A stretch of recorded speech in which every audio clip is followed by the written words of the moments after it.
the early 1800s. We're currently sitting on the Waverley Bridge, and below us is the Waverley Station, and they both take their name from the Waverley novels, which was written by the famous Scottish author Sir Walter Scott. And if you look through the trees here to your left, you'll see this magnificent structure. That is the Scott Monument, and it was put there to commemorate the life and works of Sir Walter Scott. Nearly 300 steps take you to the top if you're feeling energetic today, with some fantastic views. You've been there, have you? Designed by James Craig, a 24-year-old architect. Princess Street, which we'll be heading off to in a minute, is perhaps one of the better known streets in Edinburgh. It was completed in 1771 and was initially intended to be a residential street only, with no shops. In fact, there was a bylaw that was introduced at the time to prevent shops from opening up. But as you can see, since then it's been widely ignored, with all the shops you have now in Princess Street. The street itself was named after the sons of King George III, the princes. King George III was the king who was on the throne at the time.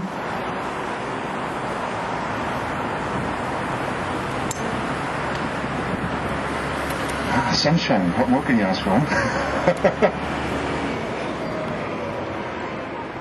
The new town of Edinburgh has over 100 listed buildings. Listed buildings are those which are protected by law. They can't be demolished or modified in any big way. Sandstone building here, it was originally an upmarket department store called R.W. Forsyth's, and remained so until the early 1980s, and is now Topshop. Change days, eh? The building on our right, the large building with the clock tower, is the Balmoral Hotel, one of Edinburgh's 5-star hotels. It was built at the turn of the 20th century by the North British Railway Company to operate as a railway hotel in conjunction with the Waverley Station, which sits below us. It was modernised, refurbished in around 1990, and changed its name to the Balmoral Hotel.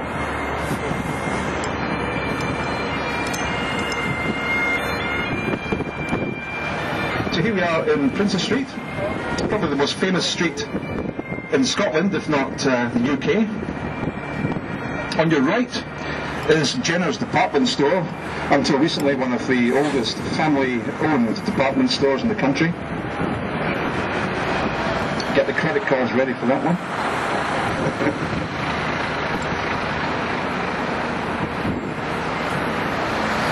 Ahead of us now, on your left,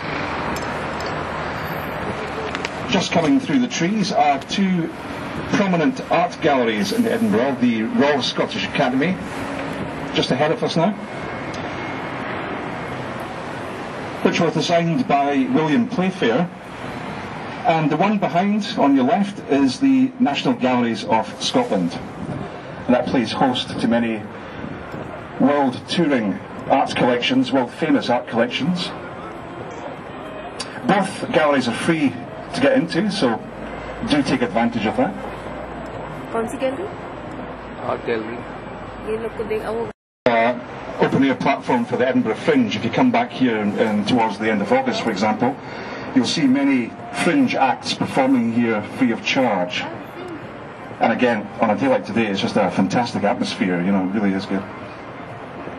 Approaching on your left now, just past the Royal Scottish Academy, is the Mound, a street, the first street in Edinburgh which connects the old town to the new town, goes up the hill here towards the castle. And it was constructed using leftover rubble from the new town when that was being built at the same time. Also on the left now is Princess Street Gardens, fantastic place to spend an afternoon. It was originally the Nor Loch, which was a body of water designed as a moat to protect Edinburgh Castle from the enemy. And initially it was quite a pleasant place to spend an afternoon. Towards the end of its life, it became very much a dumping ground for the old town, and it really was a kind of an open sewer, if you like.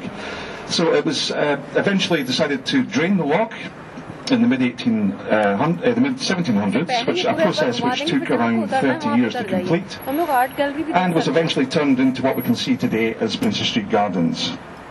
Now, above the gardens, the unmistakable site of Edinburgh Castle. This is where Edinburgh began. It sits on an extinct volcano, a volcanic plug, if you like. There's been a settlement on that rock. Begins from the castle going right down the Royal Mile as far as Holyrood Palace. To the left of the main part of the castle is the Castle Esplanade, and it's currently being prepared for the Edinburgh Military Tattoo, which takes place during the Edinburgh International Festival. Anyone been to the festival? That's probably not the right. Was on the go. It was a popular trade at that time. And watchtowers were put in place at many graveyards in Edinburgh to protect them from those grave robbers. Unfortunately, it didn't really do any good. Most of the time they weren't manned, they were just put there as a deterrent, so grave robbing continued up until the late 1800s.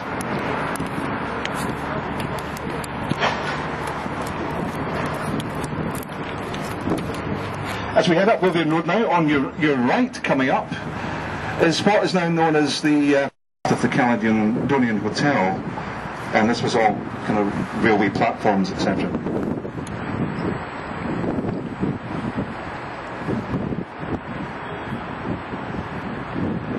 As we head through the next junction, just through the traffic lights, if you look to your left in just a couple of seconds' time, you'll see the Usher Hall, which is renowned as the best concert venue in Europe, primarily because of its excellent acoustic qualities. The Usher Hall. It was gifted to the city by William Usher, who was part of a large distilling and brewing company. He gave the city £100,000 to build it, and this year it celebrates its 100th anniversary. Through to the right of the Usher Hall is the Royal Lyceum Theatre, and that's home to many touring companies, acting and musical companies throughout the year, and again also one of the main venues for the International Festival.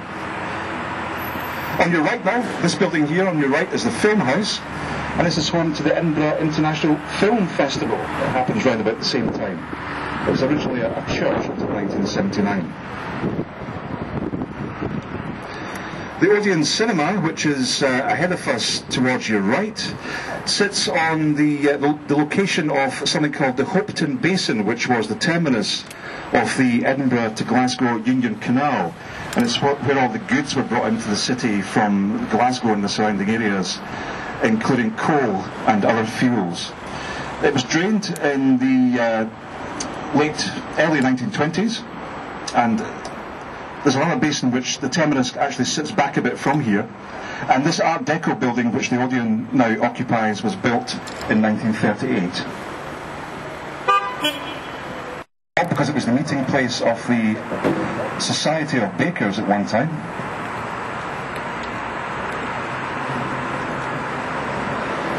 Coming up on your right is, in just a couple of seconds' time, is the Point Hotel. This was originally a large department store until the late 80s. Now the Point Hotel, it takes its name from an area called the Main Point, which is a junction ahead of us, where all the main routes from the west of Edinburgh, including Glasgow, Carlisle and Stirling, used to access the city wall. Ahead of us, one of the best views of Edinburgh Castle from this side. There's two main buildings on this side of the castle. The one on the left is formerly a military barracks, because the castle for a long number of years was a military garrison, and this is where the soldiers used to live. On the right is an older building, and that was originally the royal residence, where the royal family lived before Holyrood Palace was built. They always lived in the castle.